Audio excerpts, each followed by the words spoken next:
A black man who was killed by police was unarmed at the time of the shooting. Akron, Ohio. A black man shot and killed by Akron police officers in a hail of bullets following a vehicle and foot pursuit was unarmed at the time of the shooting, but a shot appeared to have come from the vehicle during the pursuit, and officers said they feared he was preparing to fire when they discharged their weapons, authorities said.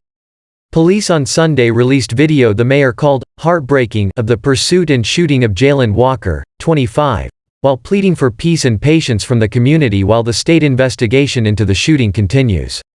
Chief Steve Mylett said officers attempted to stop Walker's car early Monday for unspecified traffic and equipment violations, but less than a minute into a pursuit the sound of a shot was heard from the car and a transportation department camera captured what appeared to be a muzzle flash coming from the vehicle. Mylett said that changed the nature of the case from a routine traffic stop to now a public safety issue. Police said a few minutes later the car slowed and Walker emerged from the still-moving vehicle wearing a ski mask and fled on foot.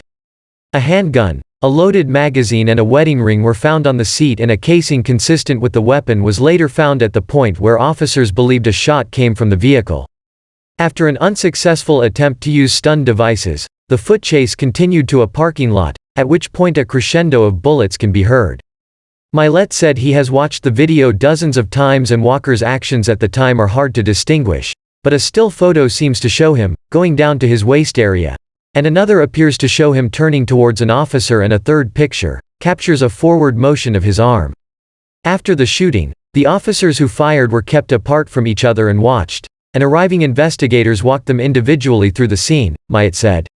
Each officer independent of each other related that they felt that Mr. Walker had turned and was motioning and moving into a firing position, he said.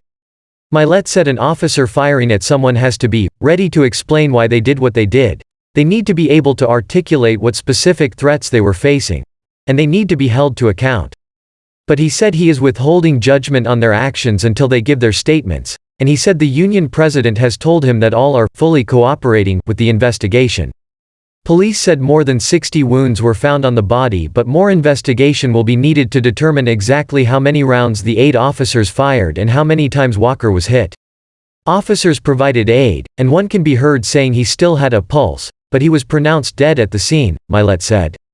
Ohio Attorney General Dave Yost vowed a complete, fair and expert investigation, and cautioned that body-worn camera footage is just one view of the whole picture. Before drawing conclusions, the full review must take place. The officers involved in the shooting have been placed on paid administrative leave, which is standard practice in such cases. Walker's family is calling for accountability but also for peace, their lawyers said after the city released the video of the shooting. One of the attorneys, Bobby DiCello, said gunfire from police occurred even after Walker was on the ground, and that police handcuffed him before trying to provide first aid. How it got to this with a pursuit is beyond me, DiCello said, adding that Walker's family doesn't know why he fled from police. Walker was grieving the recent death of his fiancée, but his family had no indication of concern beyond that, DiCello said.